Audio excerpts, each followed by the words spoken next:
በጌታ በኢየሱስ ክርስቶስ ስም በስመ አብ ወወልድ ወመንፈስ ቅዱስ አሐዱ አምላክ አሜን። እንግዲህ አሁን የውይይታችን ርዕስ ሰዓት ያዙ ጀምረናል። ከ5 ነው የጀመርነው።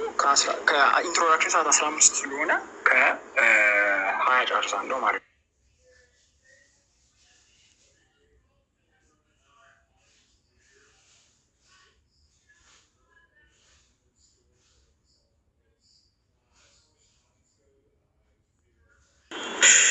ቢስሚላህ ወሰላቱ ወሰላሙ ዐላ ረሱሊላህ ሰለላሁ ዐለይሂ ወሰለም ረቢ ሽረሕ ሊ ሰድሪ ወየሲር ሊ አምሪ ወሕሉል ዑቅደተ ሚን ሊሳኒ የፍቀሁ ቀውሊ ወቁል ጃአ አልሐቁ ወዘሀቀ አልባጢል ኢነል ባጢለ ካነ ዘሁቃ። ኢንሻአላህ እውነትም መጣ ውሸትም ተወገደ። ውሸት ሁሌም ተወጋጅ ነውና ማለት ነው። ምንድነው ዛሬ ርዕሳችን ሲባል ቁርአን የማን ቃል ነው? ቁርአን የማን ቃል ነው? ባይብልስ የማን ቃል ነው? የአላህ ነው? ሁለቱም የአምላክ ቃል ነው? የትኛው? እሺ ያኔ በመጀመሪያ ደረጃ ሊትራል የሆነ ማመልከቻ ልስጣችሁ። ቁርአን ላይ አላህ ሱብሓነሁ ወተዓላ በሱረቱል ተውባ የፈራሰው ኮስት ይላል እንዴ? የፈራሰው በኮስት ወዳጅ ጀምሬያለሁ። ትቀጥላለህ? በኮስት ትቀጥላለህ ወይ? ቆይ ትቀጥላለህ? በኮስት እንግባ። ትልቁ ላይ ላድርግና ያው በኮስት እንግባ። ሁለታችንም ትልቁ ላይ እንሆናለን። ምንም ኮስት የሚባል ነገር ና ያው ጀምር። እዚህ ጋር አንድ ማለት ቻለ ምንም ኮስት የሚባል ነገር የለም። እኔ እኮ በእናንተ መልካም ዕድል አይሆንም። ምክንያቱም ባለፈው ኢብራሂም ባለፈው ፈርተሃል ማለት አረ እንዴ የፈራ ሰው ኮስት ይላል። በዚህኛው ተቋርጬ በነበረበት ሰዓት ላይ ቀድሞ እዚህ ጋር አረብኛው የሚለው አጅር ነው የሚለው ኡጁሩሁም ነው የሚለው አጅር ነው የሚለው ደሞዛቸውን ነው። መህር ተብሎ አይተረጉም። አረብኛው ስትመለከቱት ሌክሲካል ማስረጃ ማቅረብ እንችላለን። እዚህ ጋር መህር ነው የሚለው መማቴ መህር አይደለም የሚለው ኡጁር ነው የሚለው ገንዘብ ደሞዞቻቸውን። ለምንድን ከተባለ ይሄ አንቀጽ እየወራ ያለው ስለምንድን ነው? ስለ ጊዜያዊ ሜሬጅ ወይም ሙታ ወይም በሌላ ቋንቋ ሴተኛ ዳሪነትን የሚፈቀድ መጽሐፍ ነው። አምላክ ራሱ እንግዲህ አምላክ የሚያዝ መጽሐፍ ነው። አንድ ይቀረኛል። ኦኬ። ስለዚህ ፒዶፊሊያን ሳንክሽን የሚያደርግ መጽሐፍ በምንም መልኩ የአምላክ ቃል ሊሆን አይችልም። ሳሚ ልቀጥል። ሰዓት ጨርሳለህ አይደለ? ሁለት ደቂቃ አልፌ ነው አሁን ጌታችን ኢየሱስ ክርስቶስ ራሱ እግዚአብሔር ወልድ አይደል? እንደ አንዱ ስላሴ አይደል? እሺ ቆይ አንዴ ሚዩት አድርጊና ሳሚ ትወያያለህ። የባይብልን ጥብቅና ያው እዚህ በኋላ ቁርአን ስለ መጽሐፍ ቅዱስ ምን ይላል በሚለው ርዕስ ነው። አንዴ ባይብል አሁን ቅድም አቅርቤልሃለሁ። እንግዲህ አሁን ኦልሬዲ 900 ሰው አለ። በ900 ሰው ቁርአን ስለ መጽሐፍ ቅዱስ ምን ይላል በሚለው አያችሁ። በቃ አዳምጥ። ከዚህ በኋላ ሚዩት ነው ማድረግ። አዳምጥ። እቤታችን ነው። ቢያንስ እንኳን ሪስፔክት አድርግ። አዳምጠኝ። እሺ ባይብል የአምላክ ቃል ነው ወይስ አይደለም በሚለው ትወያያለህ? ኦኬ። በክርስትና ላይ ብቻ መደበቅ ለምን ያስፈልጋል? በሁለቱም ነው። አልተደበቅም። ከፍቻለሁ። ይኸው ሜዳውን ፈረስ ነው። ቁርአን የአምላክ ቃል ይጋጫል። መጽሐፍ ቅዱስ ነው ወይስ ቁርአን በሚለው ትገባለህ? እኔ በሁለቱም መጽሐፍ ቆይ መጀመሪያ አቅርቤልሃለሁ። በሁለቱም ትገባለህ። ከዛ በኋላ እሱ ነው። በሁለቱም ከዛ በኋላ አይደለም። በሁለቱም ለምንድን እዚሁ ጋር ይኸው አሁን እዚሁ ጋር ኖ በሁለቱም ትገባለህ። አሁን አሁን እናደርጋለን። ኢብራሂም እኔ ቁርአን የአምላክ ቃል ነው ወይ ብዬ አልጠየቁህም እኮ ተመልከት። እሺ ምንድን ነው ቁርአን ወይስ መጽሐፍ ቅዱስ በሚለው ትገባለህ? አሁን ምንድን ነው ቁርአን ወይ መጽሐፍ ቅዱስ? ቁርአን የአምላክ ቃል ነው ወይ በሚለው መጽሐፍ ቅዱስ የአምላክ ቃል በሚለው ትገባለህ? ቁርአን የአምላክ ቃል ነው ወይስ ባይብል የአምላክ ቃል ነው? እንግባ ና ያው አለው። ኦኬ ናግባሽ። ቁርአን እየጠቀስን እንነጋገራለን። ተመልከቱ። አዎ ስለዚህ አሁን ምንድን ነው የምናደርገው? የአምላክ ቃል ለመሆኑ በኮስት ነው የምንገባው። ኮስት ናግባ። በኮስት ነው እዚህ ጋር ይኸው እዚህ ጋር አንድ ሺህ ኬስ አለ። አንድ ሺህ ኬስ ሰው ና ኮስት ትገባለህ። እኛ ቤት እንደዚህ ነገር የለም። ታደርጋለህ። ምክንያቱም በእናንተ ቤት ብዙ ጊዜ ስገባ ሚውት እደረጋለሁ። እኛ ቤት ነው ሚውት የምታደርገው። ብዙ ጊዜ እስካሁን እየለፈለፍክ ሚውት አልተደረግም። በኮስት ወዳጅ ጀምሬያለሁ። ትቀጥላለህ? በኮስት ትቀጥላለህ ወይ? ቆይ ትቀጥላለህ። በኮስት እንግባ። ትልቁ ላይ ላድርግና ያው በኮስት እንግባ። ሁለታችንም ትልቁ ላይ እንሆናለን። ምንም ኮስት የሚባል ነገር ና ያው ጀምር። አንዴ ጠብቅ። ቁርአን ወይስ መጽሐፍ ቅዱስ የአምላክ ቃል? የትኛው ነው የአምላክ ቃል? አንዴ ቆይ በመጀመሪያ ደረጃ የምንጠይቃቸው ጥያቄዎች ይኖራሉ ማለት ነው። ተመልከቱ። እዚህ ጋር አንድ የመጀመሪያው ጥያቄ ልጀምር፣ በደንብ ስሙ።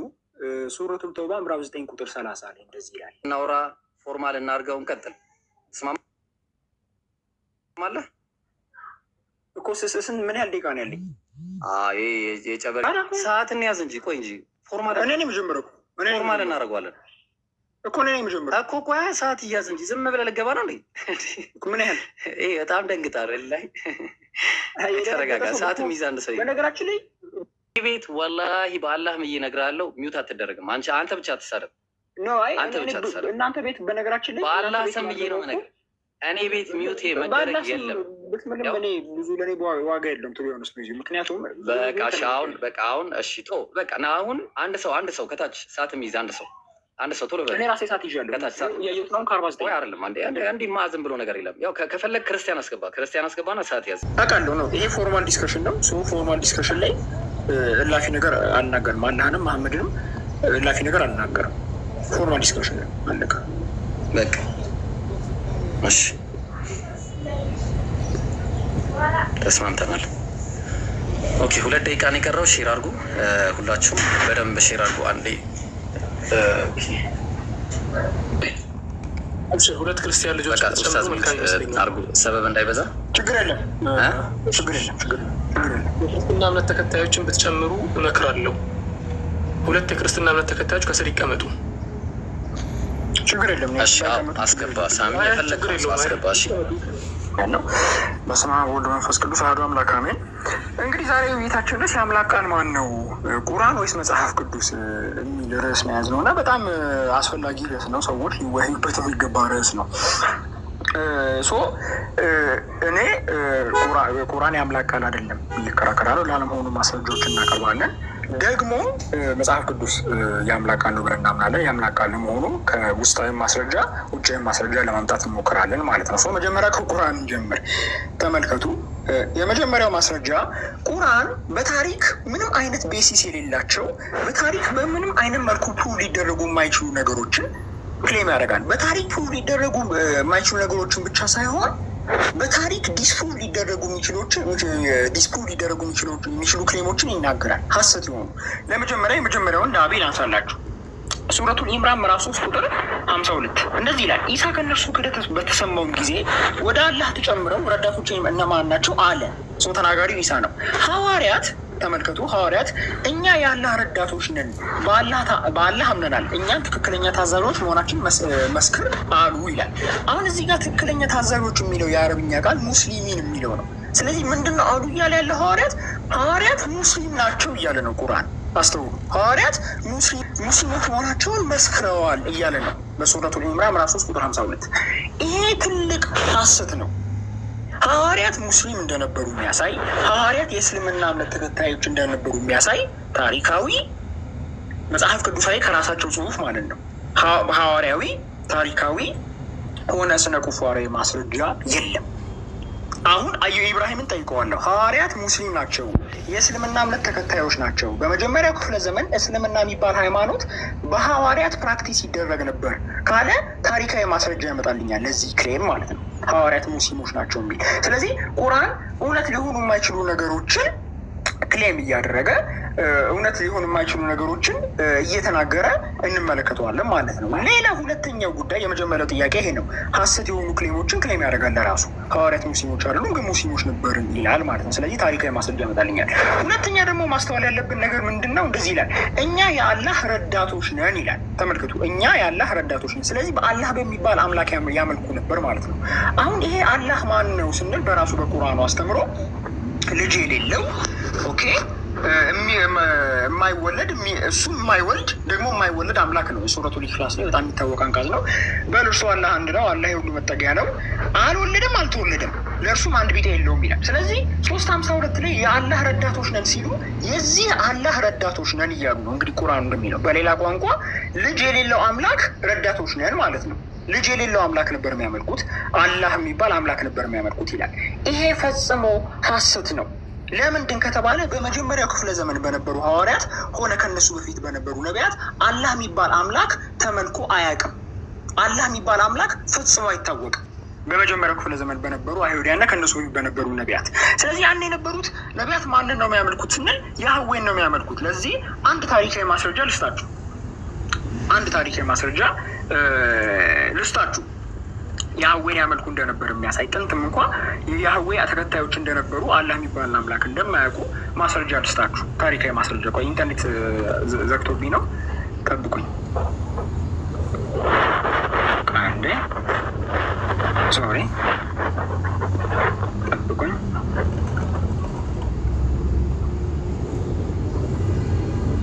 አንድ ሰዓት ያዙልኝ ጋይስ። አንድ ሰዓቱን ፖዝ አድርጉት። ያዝለት። ኢንተርኔቱ እያስቸገረኝ ሲሆን ከ9 ላይ ያዙልኝ።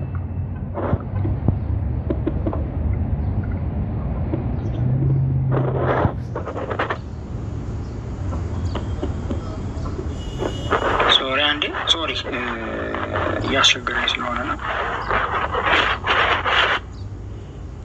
ያህዌን ያመልኩ እንደነበረ የሚያሳይ ማስረጃ ልስጣችሁ። ታሪካዊ ማስረጃ በከርስ ታብሌት ፍሮም ጆሹዋስ አልተር ኦን ማውንት ኤባል ይላል። ይሄ የማውንት ኤባል በጌባል ተራራ የተገኘ በኢያሱ ተራራ የተገኘ ማስረጃ ነው። ምን ይላል? ሶሪ አንዴ ምን ይላል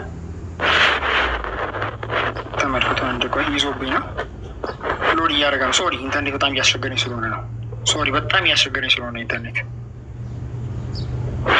ያ ተመልከቱ። ማውንት ኤባል አፈርምስ ኢስራኤል ወርሺፕ ኦፍ ያህዌ ይላል። አሁን ጀምሩ ሰዓቱ።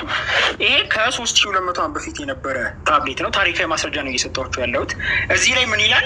ዩ አር ከርስድ ባይ ዘ ጋድ ያህዌ ይላል። ዩ አር ከርስድ ባይ ዘ ጋድ ያህዌ። ይሄ ማስረጃ፣ ይሄ አርኪኦሎጂካል ማስረጃ የዛሬ 3200 ዓመት በፊት የተገኘ ማስረጃ ነው፣ ወይም 1200 ቢሲ የነበረ ማስረጃ ነው። ስለዚህ ያህዌ ነበር ሲመለክ የነበረው።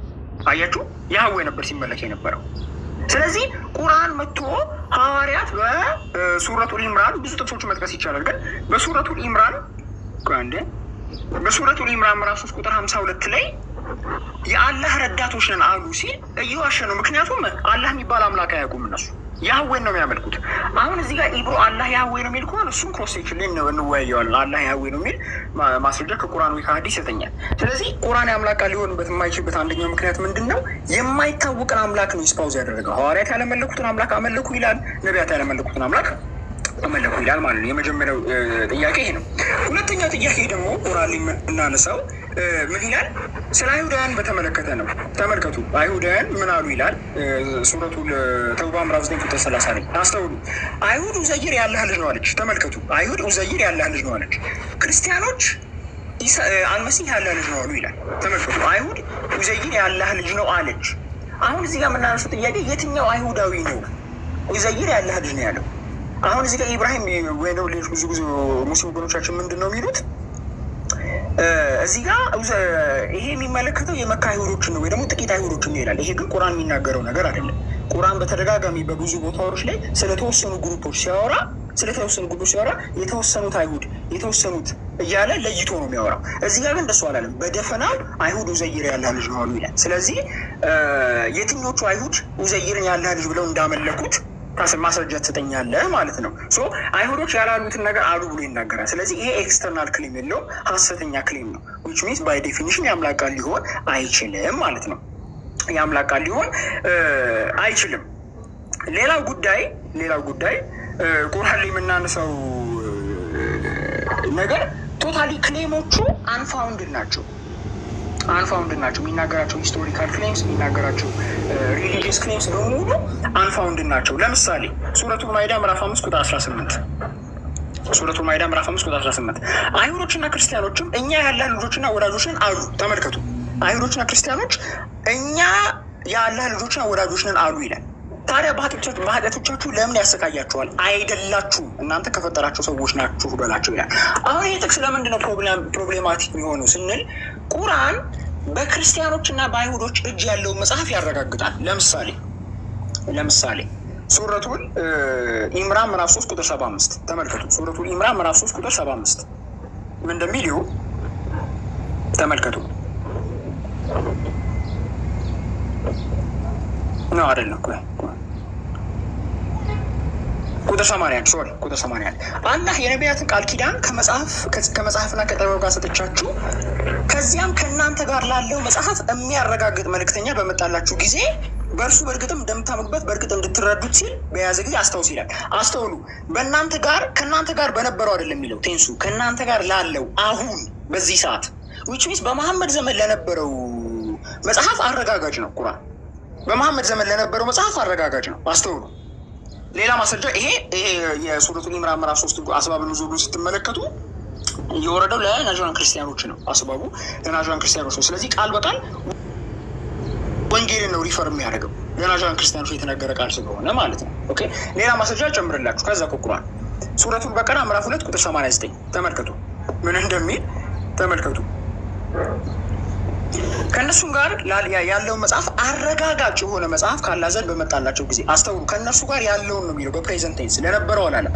ከእነሱ ጋር ለነበረው መጽሐፍ አረጋጋጭ አላለም። አስተውሉ። ከእነሱ ጋር ለነበረው መጽሐፍ አረጋጋጭ አላለም። ከእነሱ ጋር ያለውን ነው የሚለው በፕሬዘንት ቴንስ ከእነሱ ጋር ያለው መጽሐፍ ያረጋግጣል። አሁን እኛም የምናነሳው ጥያቄ ምንድን ነው? ከእነሱ ጋር የነበረው መጽሐፍ አይሁዶች ዘንድ የነበረው መጽሐፍ አይሁዶችና ክርስቲያኖች ዘንድ የነበረው መጽሐፍ እነሱ የእግዚአብሔር ልጆች እንደሆኑ ይናገራል። ማስረጃ ዘዳግም 14:1 እናንተ የአምላካቸው የእግዚአብሔር ልጆች ናችሁ ይላል። እነሱ ጋር የነበረው መጽሐፍ እነሱ የእግዚአብሔር ልጆች እንደሆኑ ነው የሚናገረው። ይሄ ዘዳግም 14:1 በአይሁዶች ዘንድ ያለ አልነበረም ብሎ ጥያቄ ካነሳ ምናየው ይሆናል። አሁን ያለው ኦሪት እና ያን የነበረው ኦሪት አንድ አይነት አይደለም የሚለውን እሱ እንዝናናበታለን፣ ችግር የለም። ግን ምን ይላል? የእግዚአብሔር ልጆች ናቸው ይላል፣ የአምላክ ልጆች ናቸው ይላል። በአዲስ ኪዳኑ ደግሞ ማቴዎስ ወንጌል ምዕራፍ 5 ላይ በአይሁዶች ዘንድ በነበረው በወንጌል ማቴዎስ 5 ላይ እንደዚህ ይላል። ማቴዎስ ወንጌል ምዕራፍ 18 ላይ እንደዚህ ይላል።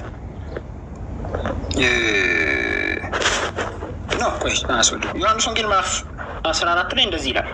ዮሐንስ ወንጌል ምዕራፍ 1 ቁጥር 12 ለተቀበሉት ሁሉ ግን በስሙም ለሚያምኑት ለእነርሱ የእግዚአብሔር ልጆች የሆኑ ዘንድ ስልጣን ሰጣቸው ይላል። የእግዚአብሔር ልጆች የሆኑ ዘንድ ስልጣን ሰጣቸው። አሁን እዚህ ጋር አንድ ትልቅ ኢሹ ይነሳል።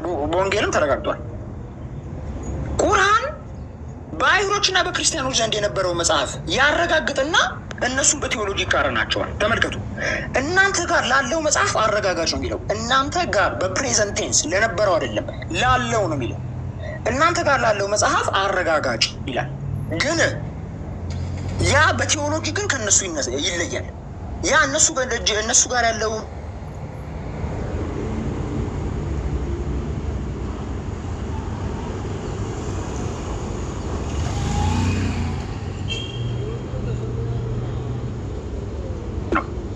የአምላክ ቃል ሊሆን እንደማይችል ግልጽ ነው። ቅድም ሰዓት የተያዘብኛለ 2 ደቂቃ ጨምሩልኝ። የሰዓት ያዘብኝ ከ22 ላይ ነው የሚጨርሰው። ከ22 ላይ ይጨርሳል። ሶስተኛ በቁርአን በኢሞራላዊ ድርጊቶች የተሞላ መጽሐፍ እንደሆነ እንረዳለን። በኢሞራላዊ ድርጊቶች ለምሳሌ የመጀመሪያውን ሀሳብ ከዛ ወደ ቀጣዩ ሀሳብ ሄዳለሁ። አሁን ሰዓት ስለተያዘ በቃ 2 ደቂቃ ጨምሩልኝ። 24 ላይ ይጨርሳለሁ። አሁን 2 ደቂቃ ስለወራ 379 ላይ እንደዚህ ይላል። የጀመርኩት ሀሳብ ለመዝጋት 30 ደቂቃ ከተቋረጥኩ ማለት ነው። ለማንም ሰው አላህ መጽሐፍን፣ ጥበብን፣ ነብይነትንም ሊሰጠውና ከዚያም ለሰዎች ከአላህ ሌላ ለእኔ ባሮች ሁኑ ሊል አይገባውም። ማን ግን መጽሐፍን የምታስተምሩ በነበራችሁትና የምታጠኑ በነበራችሁ በእውቀታችሁ ሰሪዎች ሁኑ ይላቸዋል ይላል። ከዚህ አንቀጽ ምንድነው የምንረዳው? ሁሉም ነቢያት አላህን እንዲገዙ ነው የተጠሩት። ኦኬ ከአላህ ውጭ ሌላ አካል ተገዙ ማለት አይገባቸውም ይላል። ይሄ በጣም ቦልድ ክሌም ነው። ምክንያቱም የትኛውም ነቢይ የትኛውም ሐዋርያ አላህን የሚባል አምላክ አላመለከም። አላህ የሚባል አምላክን ለማምለኩ ኤክስተርናል ታሪክ ውጫዊ ማስረጃ የለም። ኦኬ ስለዚህ አሁን ብዙ ጊዜ ሙስሊሞች ሙሳ አላህን ያመለከው ይሉናል፣ ዳውድ አላህን ያመለከው ይሉናል፣ ዘካሪያ በኋላ የሚመጡ ነቢያቶች አላህን ያመለኩት ይሉናል፣ ሐዋርያቶችም አላህን ያመለኩት ሙስሊሞች ናቸው ይላል 352 ላይ እንዳየ ነው። ነገር ግን ምንም አይነት ታሪካዊ ማስረጃ የለም አላህን ለማምለካቸው፣ ውጫዊ ታሪካዊ ማስረጃ የለም። አላህ የሚባል አምላክ ለማወቃቸው ወይም ደግሞ እስልምና የሚባል ሃይማኖት ለመከተላቸው። ስለዚህ ይሄ ቁርአን የአምላክ ቃል ሊሆን እንደማይችል ነገር ግን በሐሰት የተሞላ መጽሐፍ እንደሆነ ፕሩቭ ያደርጋል ማለት ነው። ሌላው ቁርአን የአምላክ ቃል ሊሆን የማይችልበት ምክንያት ምንድነው? በተለያዩ ኢሞራላዊ ጉዳዮች ኢሞራላዊ አስተምሮች የተሞላ መጽሐፍ ነው። ተመልከቱ እንደሚል ከሴቶችን በባል ጠብቆቹ ያገቡ ሴቶች እንዲደፈሩ የሚያዝ መጽሐፍ ነው። አግብተው እንኳ ያገቡ ሴቶች እንዲደፈሩ የሚያዝ መጽሐፍ ነው ይሄ መጽሐፍ። 3 ደቂቃ አለኝ ገና በዚህኛው ተቋርጬ በነበረበት ሰዓት እና ቀድሞ ባስቸገረኝ ጊዜ ማለት ነው። ስለዚህ 3 ደቂቃ አለኝ ከዚህ በኋላ። ኦኬ ስለዚህ ያገቡ ሴቶችን እንዲደፍሩ የሚያዝ መጽሐፍ ነው ማለት ነው። ይሄ አምላክ ቃል ሊሆን አይችልም፣ ኢሞራል ነው። ከዛ ቀጥሎ እንደዚህ ይላል፣ ተመልከቱ። ይህን አላህ በእናንተ ላይ ጻፈ፣ ከዚያችሁም ከተከለከሉት ወዲያ ጠብቆች ሆናችሁ ዝሙተኞች ሳትሆኑ በገንዘቦቻችሁ ልትፈልጉ ለእናንተ ተፈቀደ። በገንዘቦቻችሁ ከእነሱም በኋላ በመገናኘት የተጠቀማችሁባቸውን ሴቶች መህሮቻቸውን ግዴታ ሲሆን ስጧቸው ይላል። አሁን እዚህ ጋር ትራንስሌሽን ላይ ትርጉሙ ላይ ደባ ሰርተዋል። እዚህ ጋር አረብኛው የሚለው አጅር ነው የሚለው፣ ኡጁሩሁም ነው የሚለው፣ አጅር ነው የሚለው፣ ደሞዛቸውን ነው። መህር ተብሎ አይተረጉም አረብኛው ስትመለከቱት ሌክሲካል ማስረጃ ማቅረብ እንችላለን። እዚህ ጋር መህር ነው የሚለው፣ መህር አይደለም የሚለው፣ ኡጁር ነው የሚለው፣ ገንዘብ ደሞዞቻቸውን። ለምንድን ከተባለ ይሄ አንቀጽ እየወራ ያለው ስለምንድን ነው? ስለ ጊዜያዊ ሜሬጅ ወይም ሙታ ወይም በሌላ ቋንቋ ሴተኛ አዳሪነትን የሚፈቅድ መጽሐፍ ነው። አምላክ ራሱ እንግዲህ አምላክ ቃል ነው የምትሉት መጽሐፍ ሴተኛ አዳሪነትን ይፈቅዳል። አይፈቅድም የምትል ከሆነ እሱም በማስረጃ በኋላ እንነጋገራለን ማለት ነው። ሌላው ኢሞራላዊ ተግባር ህጻናት ላይ ግንኙነት እንዲፈጸም፣ እድሜያቸው ያልደረሰ ህጻናት ላይ ግንኙነት እንዲፈጸም ወይም ደግሞ ፒዶፊሊያ እንዲፈጸም የሚያዝ መጽሐፍ ነው። በጣም ይገርምኛል ይሄኛው አንቀጽ የቱ ጋር ከተባለ ሱረቱል ጣላቅ ምዕራፍ 65 ቁጥር 4 እንደዚህ ይላል። እነዚያም ከሴቶቻቸው ከአደፍ ያቋረጡት በኢዳቸው ብትጠራጠሩ ኢዳቸው 3 ወር ነው። ከአደፍ ያቋረጡ እኛም ገና አደፍን ያላዩት ኢዳቸው እንደዚህ ሆኖ ይላል። ተመልከቱ። ኢዳ ያለባቸው ግንኙነት የተፈጸመባቸው ሴቶች ናቸው። ማስረጃ ሱረቱል አህዛብ ምዕራፍ 33 ቁጥር 49 ተመልከቱ። ቁጥር 49 እንደዚህ ይላል። እናንተ ያመናችሁ ምዕመናትን ባገባችሁ እና ከዚያም ሳትነኳቸው በፊት በፍታችኋቸው ጊዜ ለእናንተ በእነሱ ለሚቆጠሩት ኢዳ የላችሁም ይላል። እነሱ ላይ ግንኙነት ካልተፈጸመ ኢዳ የለም። ተመልከቱ፣ ኢዳ የለም። ስለዚህ ኢዳ የሚፈጸመው ማን ላይ ነው ማለት ነው? ግንኙነት የተፈጸመባቸው ሴቶች ላይ ነው ማለት ነው። ግን 65 ላይ ምንድን ነው የሚለው? 65 ላይ እንደዚህ ይላል። 65 ላይ እኛም ገና አደፍ ያላዩትም ኢዳቸው እንደዚህ ነው ይላል። ስለዚህ አደፍ ያላዩት ሴቶች ኢዳ አላቸው። ምን ማለት ነው? ግንኙነት ይፈጸምባቸዋል። የወር አበባ ለማየት ያልደረሱ ሴቶች ግንኙነት እንዲፈጸምባቸው የሚያዝ መጽሐፍ ነው። አንድ ደቂቃ ይቀረኛል። ኦኬ። ስለዚህ ፒዶፊሊያን ሳንክሽን የሚያደርግ መጽሐፍ በምንም መልኩ የአምላክ ቃል ሊሆን አይችልም ማለት ነው። ኢሞራል ስለሆነ አምላክ ፒዶፊሊያን ሳንክሽን ሊያደርግ አይችልም። የመጨረሻው ማስረጃ ደግሞ እዛው ሱረቱ ኒሳ ምዕራፍ 4 ቁጥር 34 ላይ ነው። ምን እንደሚል ተመልከቱ። ወንዶች በሴቶች ላይ ቋሚ አሳዳሪዎች ናቸው። ሴቶች እንዲመቱ የሚያዝ መጽሐፍ ነው ቁርአን። ቋሚ አሳዳሪዎች ናቸው። አላህ ከፊላቸውን በከፊሉ በማብለጡና ወንዶች ከገንዘቦቻቸው ለሴቶች በመስጠታቸው ነው። መልካም ሴቶች ኦኬ። ሱረቱ ኒሳ ምዕራፍ 4 ቁጥር 34 እነዚያ ማመጻቸው ተለያቸው ምቷቸው ሳካ ሳታርጉ የሚለው አረብኛው ላይ የለም። ምቷቸው ነው የሚለው ሴቶች እንዲመቱ የሚያዝ መጽሐፍ ነው። እና ሰዓት ሰዓት ስለዘመ ነው ማቴ ሰዓት ስላልበቃ ነው መሀል ላይ የተቆራረጠ ነበር ነው። በዚህና ሌሎች በብዙ ምክንያቶች ቁርአን የአምላክ ቃል የማይገባ መጽሐፍ ነው ማለት ነው። ሰዓት የበለጠ ሰዓት ኖሮ ጥሩ ነበር። አመሰግናለሁ። ነገር ባትጠቀም እኔም እንዳልጠቀም ማለት ነው። እሺ ኤኒዌይስ እንቀጥል። ቁርአን የማን ቃል ነው? ማን ነው መጀመሪያ?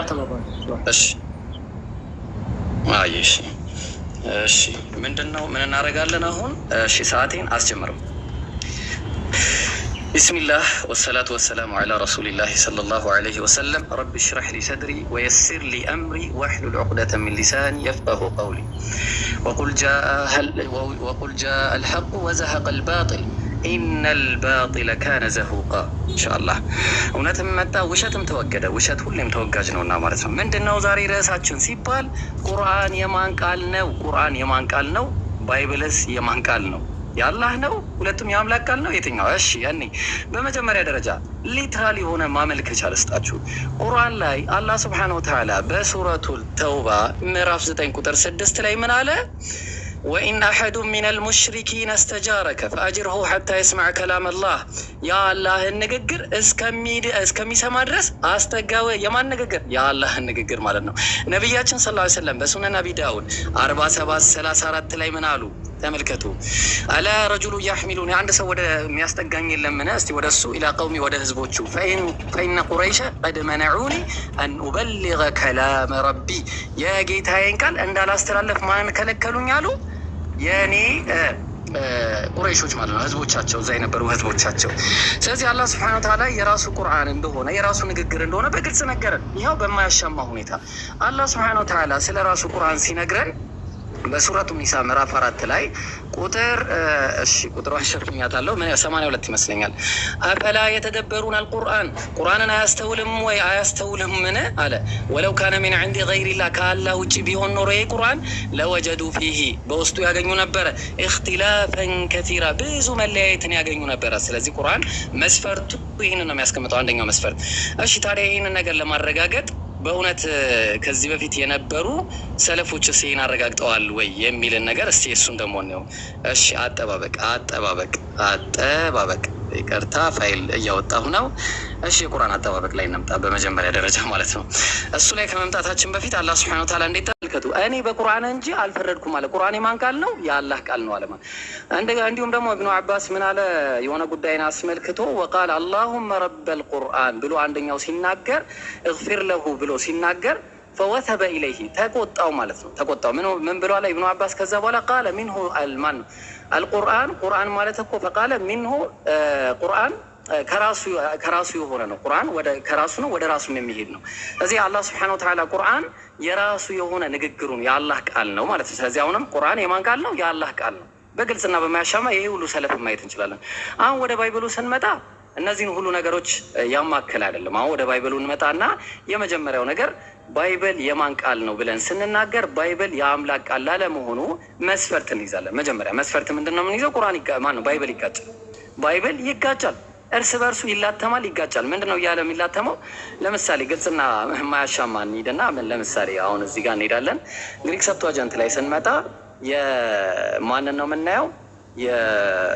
መጽሐፈ ዜና ሁለተኛ ዜና ምዕራፍ 22 ቁጥር 1 ላይ ቁጥር 2 ላይ አካዚያስን እድሜ አስመልክቶ ሰብቷጀንት ምን ይለናል? እስቲ ተመልከቱ። አካዚያስ began to reign when he was 20 years old 20 ዓመቱ ሲሞላው መንገስ ጀመረ። and he reigned 1 year in Jerusalem 20 ዓመቱ መንገስ በጀመረ ጊዜ ኢየሩሳሌም ላይ ደግሞ ስንት ዓመት? 1 ዓመት ነገሰ። እናቱም ጎቶሊያ የተባለች ነች አለ። ይሄ የሚነግረን ማን ነው? የዜና ጸሐፊ ማለት ነው። ማን ነው? የዜና ሁለተኛ ዜና ምዕራፍ 22 ቁጥር 2 ላይ ማለት ነው። የነገስት ጸሐፊ ደግሞ ሲናገር ምን አለ? ምዕራፍ 8 አንደኛ ነገስት ምዕራፍ 8 ቁጥር 26 ላይ እንዲህ ብሎ ይናገራል። ተመልከቱ ምን አለ? 22 years old was አካዚያስ አለ። ስንት ዓመቱ? 22 ዓመቱ ነበር መንገስ ሲጀምር። ስለዚህ እድሜው የትኛው ነው ትክክለኛው? 22 ወይስ ማን ነው? 20 ነው ወይስ 22?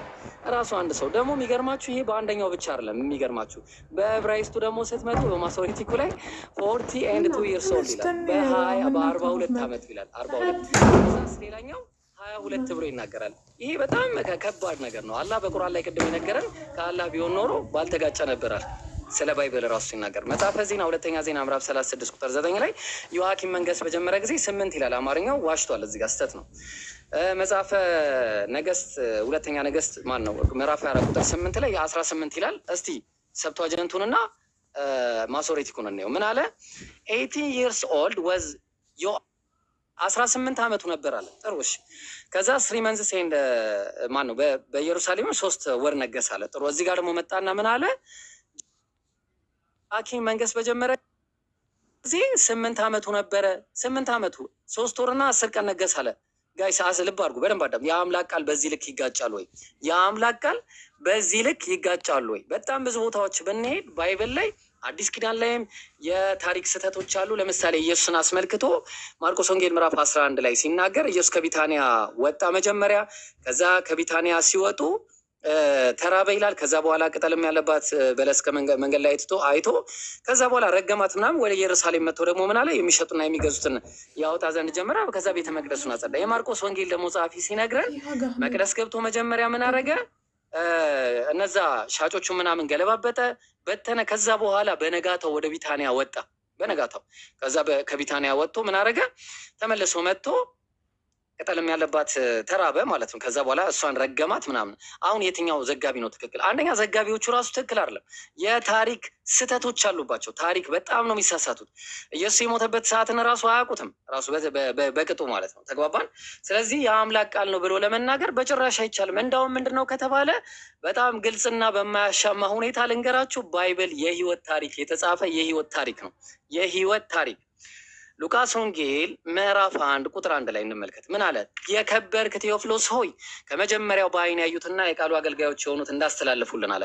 እሱ በዓይኑ አላየም። ልብ አድርጎ እኛ ዘንድ ይሄ መውዱ የሆነ በቃ ውሸት የተባለ ሀዲስ እንኳን እዚህ ደረጃ ላይ የለም። ሲልሲላ የሌለው ምንም አይነት ሰንሰለት ቼን ኦፍ ናሬሽን የሌለው ብሮከን ቼን ያለው ማለት ነው። ማን እንደሆነም አይታወቅ። ከመጀመሪያው በአይን ያዩትና የቃሉ አገልጋዮች የሆኑት እንዳስተላለፉልን በእኛ ዘንድ ስለተፈጸመው ነገር ብዙዎች ታሪክን በየተራው ለማዘጋጀት ስለሞከሩ ምንድን ነው የተዘጋጀው? ታሪክ የተዘጋጀው ታሪክ ነው ወዳጅ። እኛ ታሪክ አይደለም የምንፈልገው፣ ወይ ባይብል ወንጌል፣ ትክክለኛው ወንጌል ነው በቃ የፈለግ ነው። ስለዚህ በየተራ እኔ ደግሞ ስለተማርከው ቃል እርግጡን እንድታውቅ ከመጀመሪያ ሁሉን ተከትዬ በመጀመሪያ ልጽፍልህ ታየኝ። ለምን? ሰዎች ስለጻፉ፣ ታሪክን ስለጻፉ። የትውልድ መጽሐፍ ነው ማቴዎስ ወንጌል ምዕራፍ 1 ላይ የዳዊት ልጅ የአብርሃም ልጅ የኢየሱስ ክርስቶስ የትውልድ መጽሐፍ። እኛ የትውልድ መጽሐፍ አልጠየቅንም። ባይብል ነው የአምላክ ቃል ነው ወይ ነው የሚል ላይ የጠየቅ ነው። ሉቃስ ወንጌል ምዕራፍ 1 ቁጥር 23 ላይ ምዕራፍ 23 ቁጥር 3 ላይ ምዕራፍ 3 ቁጥር 23 ላይ ምን ይላል መሰላችሁ? ኢየሱስም ሊያስተምር ሲጀምር እድሜው ስንት ነበረ? 30 ዓመት ያህል ሆኖት ነበር አለ። እንደ መሰላቸው ሲጀምር አልገባቸውም። እንደ መሰላቸው ነው የተናገሩት። የዮሴፍ ልጅ ሆኖ የኤሊ ልጅ እያለ አሁን ሲጀምር ከ30 ዓመት በፊት የነበረው የህይወት ታሪክ ነው። ምክንያቱም ኢየሱስ ያስተማረው ከ30 ዓመት በኋላ ነውና። ስለዚህ ይሄ የዮሴፍ ልጅ ሆኖ የኤሊ ልጅ፣ የማቲ ልጅ፣ የሌዊ ልጅ፣ የሚልኪ ልጅ ይሄ የትውልድ መጽሐፍ ነው ጋይ። ይሄ የአምላክ ቃል አይደለም። የትውልድ ሰዎች ትውልዳቸውን የተናገሩበት መጽሐፍ ነው። የሰው የትውልድ መጽሐፍ ነው እዚጋ የተዘጋጀው ማለት ነው። ኦኬ ጥሩ። ይሄ ከሆነማ እንግዲያውስ የአምላክ ቃል ላለመሆኑ እንደማይታወቁ ብዙ መረጃዎች አሉ። ለምሳሌ የዕብራውያንን መጽሐፍ ማን እንደጻፈው አይታወቅም ጋይስ። የዕብራውያንን መጽሐፍ ማን እንደጻፈው አይታወቅም። ኦኬ እስቲ አሁን ደግሞ ማን ጻፈው ደግሞ ወደሚለው እንምጣና ደግሞ እስቲ እንየው ማለት ነው። ማን ጻፉት? እስቲ ባይብልን የጻፉት እነማን ናቸው? ለምሳሌ አሁን ልብ አድርጉ። ቆይ መጀመሪያ እዚህ ከመምጣቴ በፊት ኦሪት ዘዳግም ምዕራፍ 34 ቁጥር እዚህ ጋር እንምጣ። ሙሴን በሞተ ጊዜ ልብ አድርጉ። ኦሪት ዘዳግም፣ ኦሪት ዘፍጥረት፣ ኦሪት ዘሌዋውያን፣ ኦሪት ዘፍጥረት እነዚህ 5ቱ ፔንታቶክ ወይ ደግሞ ፔንታተች ተብለው የሚነገርላቸው መጽሐፎችን ሙሴ ጻፋቸው ተብሎ ነው የሚነገረው። ሙሴን በሞተ ጊዜ ማን ነው የጻፈው ይሄንን?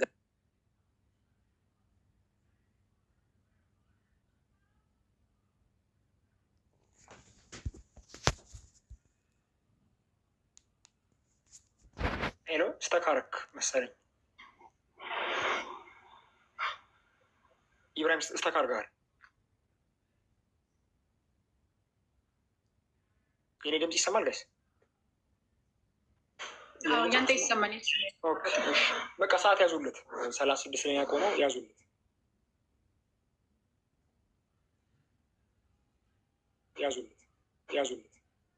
ለእኔም ያዙለት። እሺ ሰዓት ያዙልኝ እስከሚመጣ ድረስ። ያው አልመጣውም።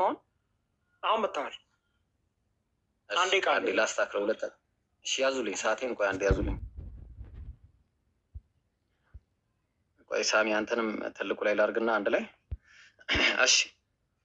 ምን አለ? የእስራኤልም ልጆች አሁን ቀጥል። የእስራኤልም ልጆች በሞዓብ ሜዳ 30 ቀን ለሙሴ ያለቀሱለት። ለሙሴ የሚያለቀሱለት የለቅሶ ወራትም ተፈጸመ። ማን የጻፈው አይታወቅም። ማን እንደጻፈው አይታወቅም። ማን ካለ መረጃ ማቅረብ የእናንተ ፋንታ ነው ማለት ነው። የእናንተ ፋንታ ነው። ሌላኛው ባይብልን ማን እንደጻፈው እንደማይታወቅ በጣም ብዙ ግልጽ መረጃዎች አሉ። ግልጽ ከሆኑ መረጃዎች መካከል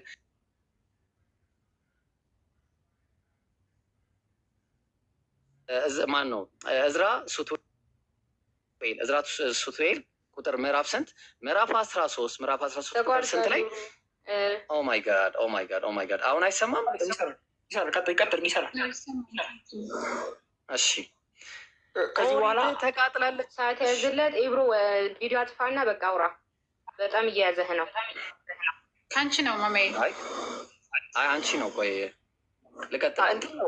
እሱ አሁን ከዚህ በኋላ ተጀምሮ 5 ደቂቃ ነው ያለው። አሁን እዚህ 10 ደቂቃ ነው የሚለው። 5 ደቂቃ ነው ያለው። 10 ደቂቃ ብዙ ነው። እሱ ብዙ አውርተዋል። ከዚህ በኋላ እሺ አሁን አይሰማም? አሁን ይሰማል። 10 ደቂቃ ብዙ። አይ ሰዓት በጣም መሄድ አለ። እነሱ አሁን 10 ደቂቃ ነው የሚለው። አይሆንም። 5 ደቂቃ ነው ያለ። ቀጥል። ይሰማል። አሁን እኮ 10 ደቂቃ እኮ ወደፊት ነው የሚሄደው ሳሚ። እሺ ወደኋላ አይደለም።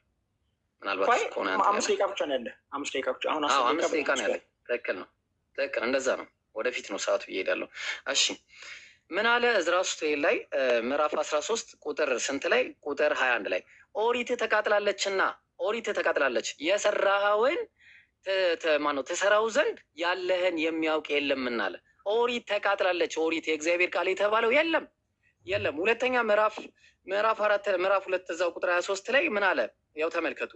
የአባቶቻችንም ምን የለም አለ? የአባቶቻችን ኦሪት ጠፍታለችና ጠፍታለች፣ በውስጧ የተጻፈው ቃል ኪዳንም የለምና የጠፋ መጽሐፍ ነው። እናንተ ባይብልን አልያዛችሁም በእጃችሁ። አንደኛ ጭራሽ ባይብል በእጃችሁ የለም።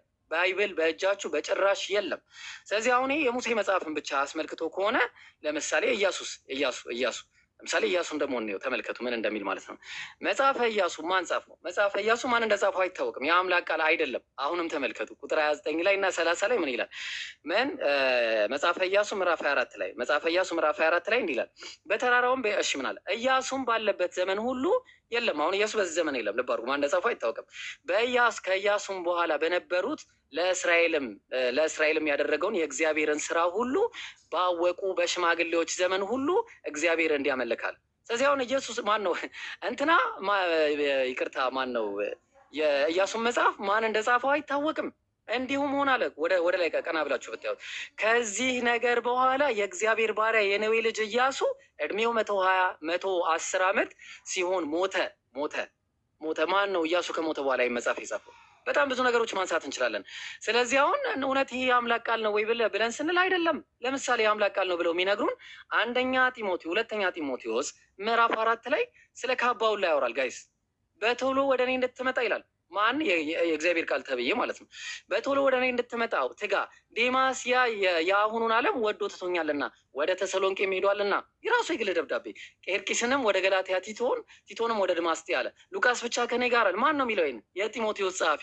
ማርቆስ ለአገልግሎት ብዙ ይጠቅመኛልና የግል ደብዳቤ ይዘኸው ከአንተ ጋር አምጠው አለ። ቲኪቆስ ግን ወደ ኤፌሶን ላኩት። ስትመጣ በጢሮዳ ከአቅርባ ዘንድ የተውኩትን በርኖስና የግል ደብዳቤ መልእክቱን ያስተላልፋል። ጋይስ ልብ አድርጉ። መጽሐፍቱን ይልቁንም በብራና የተጻፉትን አምጣልኝ። እኛ ምን አገባን? ለዛ ነው። ለምንድን ነው የሚመጣለት ከተባለ ከክረምት በፊት እንድትመጣ ትጋ። የግል ደብዳቤ ጋይስ፣ ከክረምት በፊት እንዴ! ይሄ እውነት የአምላክ ቃል ነው ወይ? ያው ለምሳሌ ተመልከቱ እዛ ወደ ሮሜ ሰዎች ምዕራፍ ስንት ላይ መሰላችሁ? ምዕራፍ 16 ቁጥር 1 ጀምራችሁ ብታዩት ከአክርባዎስ ባለች ቤተክርስቲያን አገልጋይ የምትሆን የእህታችን ፌበንን አደራ ብያቸዋለሁ። የግል ደብዳቤ አደራ ራሱ እየሰጠ ለቅዱሳን እንደሚገባ በጌታ ተቀበሏት። እሷም ለብዙዎች ለእኔም ለራሴም ደጋፊ ነበረችና ከእናንተም በምትፈልገው በማናቸውም ነገር እርዷት እያለ የግል ደብዳቤውን ያስቀምጥልናል። የግል ደብዳቤው እውነት ይሄ የአምላክ ቃል ነው ወይ? የአምላክ ቃል ነው ወይ ስንል አይደለም፣ ሰዎች የጻፉት ነው የግል ደብዳቤ። ለዛ ነው ብዙ ቦታ ባይብል ከአንድም በጣም ብዙ ቦታዎች የሚጋጨው የማይስማማው እርስ በርሱ ማለት ነው። ተግባባን? የአላህ ቁርአን ከተባለ የአላህ ቁርአንማ ከአላህ የሆነ ከላሙላህ የአላህ ከላም የአላህ ንግግር ነው። ተግባባን? እሱ ደግሞ በውስጡ ምንም አይነት መፋጨት መጣረስ አይወጣበትም ተብሎ በግልጽ ተቀምጧል ማለት ነው። ማን ነው የሚጠብቀው ከተባለ ራሱ አላህ ነው የሚጠብቀው። አሁን ወደዚህ ልምጣላችሁና የጠፉ መጽሐፍቶች ራሱ እንዳሉ ጀባ ልበላችሁ አንድ ጊዜ ማለት ነው። የጠፉ መጽሐፍቶች እንዳሉ ማለት ነው። ለምሳሌ የነ ማን ነበረ? ቆይ አንዴ እስቲ እሺ፣ ለምሳሌ ተመልከቱ ምን አለ? አንደኛ ነገሥት ምዕራፍ 22 ቁጥር 45 ላይ የቀረውንም የኢዮሳፍጥን ነገር የሰራውንም ጭከና እንዴት እንደተወጋ በይሁዳም የነገስታት ታሪክ መጽሐፍ የተጻፈ አይደለምን? የቱ ጋር ነው የነገስታት ታሪክ መጽሐፍ የተባለው? የት አለ? እሱ መጽሐፍ ካሉ አሳዩን። ይቅርታ እሱ መጽሐፍ እንፈልገዋለን። ተግባባም? የእስራኤል የነገስታት መጽሐፍ የትኛው ነው? ለምንድን ነው ያልገባውስ? የነ አዶ መጽሐፍ የትኛ ነው? የት ነው ያለው? የነብዩ የአዶ መጽሐፍ የት ነው ያለው? የነብዩ የአዶ መጽሐፍ የት ነው ያለው? የእነዚህ ሁሉ መጽሐፍቶች እናንተ እጅ አይገኙም። ስለዚህ ይህን ይመስላል። ያው ሳሚ ሰዓት ያልቋል። ቀጥል። ኦኬ ሰዓቱ የኔ ነው አይደለ? ኦኬ አምላካሚኖች ጥያቄዎች ተነስተዋል በእውነቱ እና ያው ነጥብ በነጥብ ለመመለስ እንሞክራለን። በመጀመሪያ ደረጃ ቁርአን የአምላክ ቃል ነኝ ብሎ ክሌም ያደርጋል ብሏል። ይሄ ግን ክሌም እንጂ ማስረጃ አይደለም። የማንም ሰው መጽሐፍ የአምላክ ነኝ መጽሐፍ ነኝ ሊል ይችላል። የተለያዩ ነብይ ነኝ የሚሉ ግለሰቦች ተነስተዋል። የአምላክ ቃል ነኝ ስላሉ ብቻ እንደዛ አይሆንም። ዮሴፍ ስሚዝም የሞርሞኑ ጀማሪም የተገለጠበትን ቡክ ኦፍ ሞርሞን የአምላክ ቃል ነኝ ይላል። ስለዚህ የአምላክ ቃል ነው ስላለ ብቻ አንድ መጽሐፍ የአምላክ ቃል ይሆናል ማለት አይደለም። ስለዚህ ይሄ ብዙ የሚያስኬድ ሙግት አይደለም። ክሌም ስላደረገ ብቻ ማስረጃ ሊሆን አይችልም ማለት ነው። የመጀመሪያው ነጥብ ይሄ ነው። ሁለተኛው ነጥብ እንዲያው መጽሐፍ ቅዱስ ራሱ የአምላክ ቃል መሆኑን ይናገራል ወይ ስንል፣ አዎ ማስረጃ። ሁለተኛ ጴጥሮስ ምዕራፍ 1 ቁጥር 20 እንደዚህ ይላል፣ ይህ በመጀመሪያ ያውቁ በመጽሐፍ አያችሁት፣ ስለ መጽሐፍ ነው እያወራ ያለው። ያለውን ትንቢት ሁሉ ማንም ለራሱ ማንም ለገዛ ራሱ ሊተረጉም አልተፈቀደም። በመጽሐፍ ያለውን ትንቢት ከቶ በሰው ፈቃድ አልመጣምና፣ ዳሩ ግን በእግዚአብሔር ተልከው ቅዱሳን መጽሐፍ በመንፈስ ቅዱስ ተነድተው ተናገሩ ይላል። እነሱ የተናገሩት ትንቢት ተጽፏል። ለዛ ነው መጽሐፍ የሚለው። ያ መጽሐፍ በዛ መጽሐፍ ላይ ያለው የትንቢት ቃል በመንፈስ ቅዱስ መሪነት የተነገረ የትንቢት ቃል ነው። ስለዚህ መጽሐፍ ቅዱስ የአምላክ ቃል መሆኑን ይናገራል ማለት ነው። ይሄ የመጀመሪያው ጥም ነው። ሁለተኛ ሮሜ 1:1 የመጽሐፍ ቅዱስ የእግዚአብሔር ቃል መሆኑ ክሌም ያደርጋል። ያው በሚገባ ክሌም ያደርጋል። ሮሜ 1:1 ሐዋርያ ሊሆን ይጠራ የኢየሱስ ክርስቶስ ባሪያ ጳውሎስ በነቢያቱ አፍ በቅዱሳን መጽሐፍት መጽሐፍቱ ቅዱሳን ተብለዋል። ኢንስፓየርድ ቴክስት ማለት ነው። ሆሊ ቴክስት አስቀድሞ ተስፋ ለተሰጠው ለእግዚአብሔር ወንጌል ተለይናል። ስለዚህ መጽሐፍ ቅዱስ የአምላክ ቃል መሆኑን በተደጋጋሚ ይናገራል ማለት ነው። ስለዚህ መጽሐፍ ቅዱስ የአምላክ ቃል መሆኑን አንድ ድምፅ እየተሰማኝ ነው። የሚታርጉ ፕሊዝ የሚታርጉ የአምላክ ቃል መሆኑን በተደጋጋሚ ክሌም ያደርጋል ማለት ነው። ይሄ ክሌም በመጽሐፍ ቅዱስም ይገኛል ማለት ነው። ግን እሱ አሁን አንድ ያነሳው ጥያቄ አለ። ይሄ ምናልባት ቪዲዮ እያስቸገረ ስለሆነ አትፍቸው ነው። አንድ ሰው ቢከፍትልኝ ጥሩ ነው። ማስረጃ ምን ይላል? መጽሐፍ ቅዱስ ስለተለያዩ ነገሮች ያወራል። ስለ ካባ ያወራል። ስለ የተለያዩ ነገሮች ያወራል እና ይሄን ነገር መናገሩ የአምላክ ቃል አለመሆኑ ማስረጃ ነው ብሏል። ይሄ ግን በጣም በሚያስቅ ሁኔታ ለቁርአንም አፕላይ ልናደርገው የምንችለው ፕሪንሲፕል ነው። ለምሳሌ ቁርአን ስለ ወር አበባ ይናገራል። ሱረቱል በቀራ ምዕራፍ 2 ቁጥር 222 ስለ ወር አበባ ይናገራል። ስለዚህ ስለ ወር አበባ ተናገረ ማለት የአምላክ ቃል አይደለም ማለት ነው። ከሞን ነው። ስለዚህ ስለተለያዩ ነገሮች ስለሚያወራ የአምላክ ቃል አይደለም ብሎ ተናገረ ማለት ነው። ዊች ኢዝ ቬሪ ናንሴንሲካል። ስለ ዘር ፈሳሽ ያወራል። አሁን ለምሳሌ ሱረቱል ማኢዳ ምዕራፍ 5 ቁጥር 6 ላይ ስለ ዘር ፈሳሽ ያወራል። ስለዚህ ስለ ዘር ፈሳሽ የሚያወራ መጽሐፍ የአምላክ ቃል ነው እንበል። እንግዲህ አሁን የእሱን መስፈርት ነው እየነገርኳቸው ያለሁት። እኔ አሁን ይሄ መስፈርት ነው እያልኩ አይደለም፣ ግን የእሱን መስፈርት ከተከተልን ቁርአንን ሪጀክት ማድረግ አለብን እያልኩ ነው። አያችሁ፣ ስለ አይነ ምድር ያወራል ቁርአን። ስለ ሱረቱል ኒሳ ምዕራፍ 4 ቁጥር 43 ላይ ስለ አይነ ምድር ያወራል ቁርአን። ኦኬ፣ ስለ ጉንዳን ያወራል 27ኛ ሱረት ቁጥር 13-18። ስለዚህ እነዚህ አይነት ነገሮችን ስለሚናገር የአምላክ ቃል ሊሆን አይደለም ብለን እንከራከር። ስለዚህ ያነሳው ሙግት በጣም ውሃም ያነሳ ሙግት አይደለም። ስለ ካባ ያወራል፣ ስለምን ያወራል። ስለዚህ የአምላክ ቃል አይደለም ማለት ይሄ በጣም ደካማ ሪፕሬዘንቴሽን ነው ማለት የአንተን ሎጂክ ነው እየተጠቀምን ያለ ነው። ኦኬ፣ ሌላው በጣም በሚገርም ሁኔታ እሱ አሁን ቁርአን የአምላክ ቃል ለመሆኑ ከራሱ ከቁርአን እንጂ ክሌም ያመጣው ኤክስተርናል ማስረጃ አላመጣም። እኔ መጽሐፍ ቅዱስ የአምላክ ቃል ለመሆኑ ኤክስተርናል ማስረጃ ተጨማሪ ልስጣችሁ። ለምሳሌ እሱ አንድም አላመጣም። ቁርአን የአምላክ ቃል ለመሆኑ ተጨማሪ ማስረጃ አላመጣም። ለምሳሌ የኢያሱ መሰዊያ ተገኝቷል። ላሳያችሁ ማስረጃ ነው። የኢያሱ መሰዊያ ተገኝቷል። መጽሐፍ ቅዱስ የሚናገረው ማለት ነው። ይሄ የኢያሱ መሰዊያ ነው። ጆሹዋስ አልተር ኦን ማውንት ኤባል ኢስራኤልስ ሆሊ ሳይት ቢፎር ሻይሎ። ኢያሱ ምዕራፍ 8 ቁጥር 30 ላይ የምናነበው ታሪክ ተገኝቷል፣ ቃል በቃል ማለት ነው። መጽሐፍ ቅዱስ የአምላክ ቃል ለመሆኑ ኤክስትራ ቢብሊካል ማስረጃ አለን። ይኸው የኢያሱ መሰዊያ ተገኝቷል። ኢያሱ የሰዋው መሰዊያ ተገኝቷል ማለት ነው። ተገኝቷል። ሌላ ማስረጃ ስንመለከት እንደዚህ ይላል። ኒው ዲስከቨሪ ቤርስ ዘ ኔም ኦፍ ሄዘካያ የሕዝቅያስን ማህተም የያዘ ማህተም ተገኝቷል። ከዛሬ ስንት ሺህ ዓመት በፊት የነበረ ማለት ነው። ከዛሬ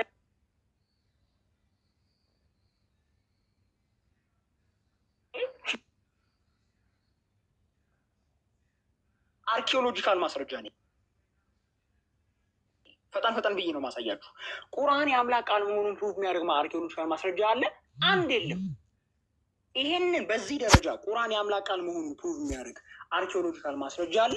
አንድ የለም። ካለ ያሳየኛል። ኦኬ፣ ሌላ ማስረጃ አልጨምርላችሁ። ሰንባላት ዘገቨርነር፣ ይሄ ሰንባላት ቡላ ይባላል። የዛሬ 2600 ዓመት በፊት የነበረ ማስረጃ ነው። ምን ተብሎ ይነበባል? ሞሮቨር ኦል ዲስ ቲንግስ ኢን ኤ ሌተር ወር ሴንት ቱ ዴላያ ኤንድ ሸለማያ። አያችሁት? ይሄን የእነሱ ስም የያዘ አርኪኦሎጂካል ግኝት ተገኝቷል። ሰንባላት ቡላ ይባላል። ያው አርኪኦሎጂካል አንስትሮንግ ኢንስቲትዩት ኦፍ ቢብሊካል አርኪኦሎጂካል ማስረጃ ነው እያመጣው ያለሁት። ሰንበላጥ የሚባል ሰው መጽሐፍ ኤርሚያስ ላይ ያለውን ታሪክ መጽሐፍ ነህምያ ላይ ያለውን ታሪክ ፕሩፍ የሚያደርግ አርኪኦሎጂካል ማስረጃ ነው። ኦኬ፣ ስለዚህ መጽሐፍ ቅዱስ የአምላክ ቃል ነው ማለት ነው። ሌላ አልጨምርላችሁ፣ አንድ አርኪኦሎጂካል ማስረጃ አልጨምርላችሁ። አንድ ሰዓት ያዝልኝ፣ እያወጣሁ ነው። ሰዓት ያዝልኝ፣ አንድ ሰዓት ያዝልኝ። አብዶ እያወጣሁ ስለሆነ ነው። አርኪኦሎጂካል ማስረጃዎችን እያመጣሁላችሁ ነው። መጽሐፍ ቅዱስ የሚናገረው ነገር እውነት እንደሆነ ታሪካዊ ማስረጃ እንዳለው ፕሩቭ እያደረኩላችሁ ነው። ቁርአን የአምላክ ቃል መሆኑን የሚያሳይ ኤክስተርናል ማስረጃ አለ። እንግዲህ ካለ ይሰጠናል። አንዴ ጠብቁኝ።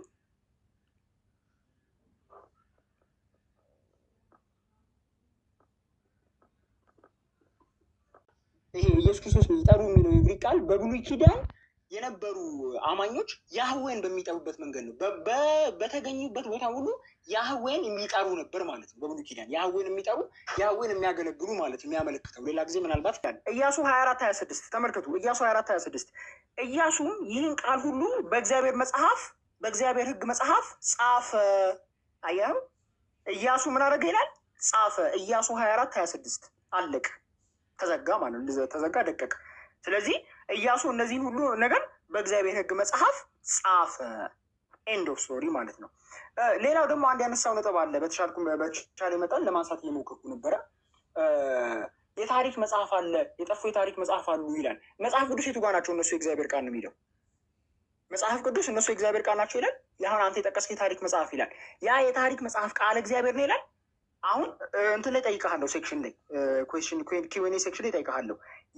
ያ የታሪክ መጽሐፍ የአምላክ ቃል ነው ካለ ታሳየኛለህ። የአምላክ ቃል የሚልበትን ቦታ ካለ ታሳየኛለህ ማለት ነው። ሶ በዚህ ነው መልኩ የሚታየው። ሌላ ምን ጥያቄ ያለ የረሳሁት ዲል ያልኩት ስ ከሁሉም ደግሞ መርሳት የሌለብን ነገር እሱ መጽሐፍ ቅዱስ የአምላክ ቃል አይደለም ሲል አታክ እያደረገ ያለው ቁርአንን ነው። ለምንድን ቅድም እንዳልኳችሁ ምንድን ነው ቁርአን በእነሱ ዘንድ ያለው መጽሐፍ ያረጋግጣል። ኢንፋክት አንድ የቁርአን አንቀጽ ብቻ አንብቤላችሁ ከዛ በኋላ Q&A ሴክሽን ላይ እንመለከተዋለን።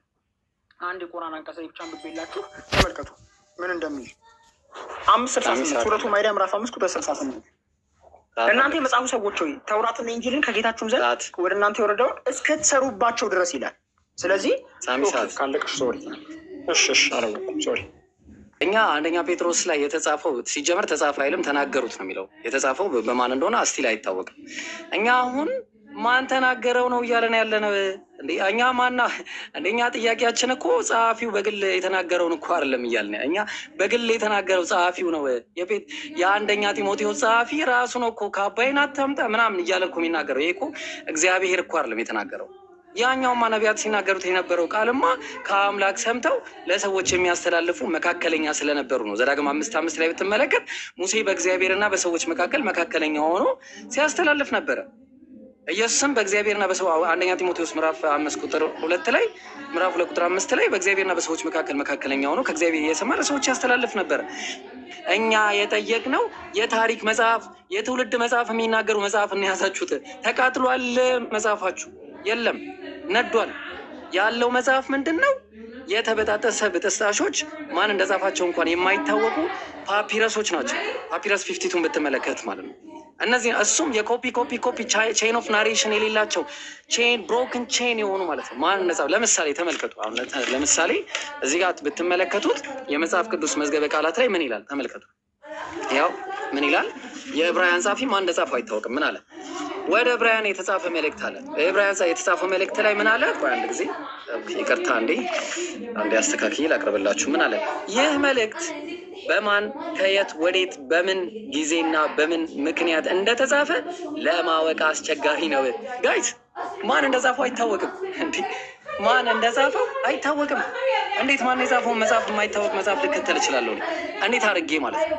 ሌላኛው ደግሞ አሁንም የኢያሱን መጽሐፍ አምጥቷል። ኢያሱ ስለ ራሱ ሞት ነው የጻፈው። በዚህ ቦታ ሞተ፣ በዚህ ቦታ አለቀ ምናምን እንዴ እያልከኝ ያለ እኮ በጣም የሚያስቅ ነገር ነው ሳሚ። ኢያሱ ነው ስለ ራሱ ሞት በዚህ ቦታ ሞተ፣ እንትና በሞተ ጊዜ በሱ ዘመን ላይ ምናምን እንዴ። ኧረ ተው፣ ምን ሆናችሁ ነው? በምንም አይነት ሁኔታ ሊሆናችሁ። በነገራችን ላይ ማለት ነው በነገራችን ላይ ጸሐፊዎቹ እንደማይታወቁ እኛ ብቻ ሳይሆን እናንተ ምሁራኖች ራሱ ይናገር። ያው ምሁራን ከተናገሩ መካከል አንደኛውን አሳይቻለሁ። ሁለተኛ ደረጃ እርስ በርሱ እንኳን አይስማማም እንዴ። አንዱ ልጅ ያለውን አንዱ ክርስቶስ እያለ ያቀርበዋል። አንዱ ለምሳሌ ምን አለ? ለምሳሌ ተመልከቱ የዮሐንስ ወንጌል ምዕራፍ 31 ላይ ነገር ግን ኢየሱስ ክርስቶስ የእግዚአብሔር ልጅ እንደሆነ ታምኑ ዘንድ እያለ የሚናገር አለ። እሺ አሁን ስለ እግዚአብሔር ልጅ ያለውን ጉዳይ ተመልከቱ። ምን እንደሚል ተመልከቱ። ብቻ ምን እንደሚል ተመልከቱ። ምን አለ? አሁን እዚህ ጋር የማቴዎስ ወንጌል የማርቆስ ወንጌል ምዕራፍ 8 ላይ ማርቆስ ወንጌል ምዕራፍ 8 ቁጥር 29 ላይ ምን አለ? ጴጥሮስ ምን አለ? እሺ እናንተስ እኔ ማን እንደሆንኩ ትላላችሁ አለ ብሎ ጠየቃቸው። ጴጥሮስም አንተ ክርስቶስ ነህ ብሎ መለሰለት። ማን ነህ አለው? ክርስቶስ ነህ። እሺ ጥሩ። አሁን እንግዲህ እኔ ደግሞ ሌላውን ደግሞ እኔ የማቴዎስ ወንጌል ደግሞ ሲጽፈው ምን አለ? የማቴዎስ ወንጌል ምዕራፍ 16 ቁጥር 16 ላይ ስምዖንም ጴጥሮስን መልሶ ስምዖንም ጴጥሮስን መልሶ አንተ ክርስቶስ የህያው እግዚአብሔር ልጅ ነህ አለው ይላል። የህያው ድምጼ ይሰማል? የኔ አይሰማም? ድምጼ ከተሰማ ነገሩ የኔ አይሰማም? ድምጼ ይሰማል? ሰዓት ያዝልኝ አንዴ። ድምጼ ይሰማል? ኢብራሂም ያንተ ይሰማል? ሳሚ ምናልባት ተቋርጦ ከሆነ አሁን ይሰማል። ያንተ ሳሚ ያንተ ነው፣ ከአንተ ነው ችግሩ። ሳሚ ልቀጥል? ሳሚ ልቀጥል ወይ? ሳሚ ቀጥል። ሳሚ ልቀጥል? እሺ ምን አለ? ልብ አድርጉ። ስምዖንም ጴጥሮስን መልሶ አንተ ክርስቶስ የሕያው እግዚአብሔር ልጅ ነህ። ኬታ መጣው። ለምንድን ነው የሚሻሻለው? እውነት ያምላክ ቃል ከሆነ ማለት ነው። ዋይ የሚሻሻልበት ምክንያቱ አልገባንም። ተግባባል? የአምላክ ቃል ከሆነ የሚለወጥ የሚገለበጥ አይደለም፣ ከጊዜ በኋላ የሚሻሻልም አይደለም። ተግባባል? በምንም ተአምር ማለት ነው። በምንም አሁን ለምሳሌ ተመልከቱ እዚህ ጋር የማርቆስ ወንጌል ምዕራፍ 3 ላይ ሲናገር ቁጥር 35 የእግዚአብሔርን ፍቃድ የሚያደርግ ሁሉ ብሎ የተናገረውን እዚህ ጋር ደግሞ የማቴዎስ ወንጌል ምዕራፍ 12 ቁጥር 50 ላይ በሰማያት ያለው የአባቴን ፍቃድን የሚያደርግ ሁሉ ይላል። ለምንድን ነው የሚቀየረው እንዴ? የእግዚአብሔር ከፍ እያደረጉ ነው የሚናገሩት። ባይብል ላይ ዝቅ ያለውን ከፍ ያለውን ዝቅ ያለውን ከፍ ያደርጋሉ፣ ከፍ ያለውን ደግሞ በዛው ያሰብቱና ይሄዳሉ ምናምን። አንደኛ የአምላክ ቃል ለመሆኑ አንደኛው ሌላኛው የጻፈውን በየትኛው በሆነ ሚንስ ብቻ ያሻሽላል፣ አስተካክለው ያመጣሉ ማለት ነው። ተግባባን? ጸሐፊዎቹ አይታወቁም፣ እርስ በርሱ ይጋጫል። የእኛ ቁርአንን ብትመለከቱ ግን አላህ ሱብሓነሁ ወተዓላ ገና ከመጀመሪያው አንስቶ እንደጠበቀው ተናግሯል ቁርአናችን ላይ ማለት ነው። ስለዚህ ባይብል ላይ ብትመለከቱ የባይብል ጉዳይ ብርዘት ላይ ከተመለከትን እስቲ አንድ ልጨምርላችሁ። ለምሳሌ ስቅለት ጉዳይ ላይ እስቲ አንድ ነገር ልጨምርላችሁ። ለምሳሌ እሺ ስቅለት ጉዳይ ላይ በሚነሱ ጥያቄዎች ማለት ነው በጣም በሚያሳዝን ሁኔታ ስቅለት ጉዳይ ላይ ራሱ በጣም ላይክ ኢየሱስን ማስዋሸታቸውን ትመለከታላችሁ። ኢየሱስን ማስዋሸታቸውን መጽሐፍ ገልጠን ነው የምናሳየው፣ እንዲህ በራሳችን አይደለም። ኢየሱስ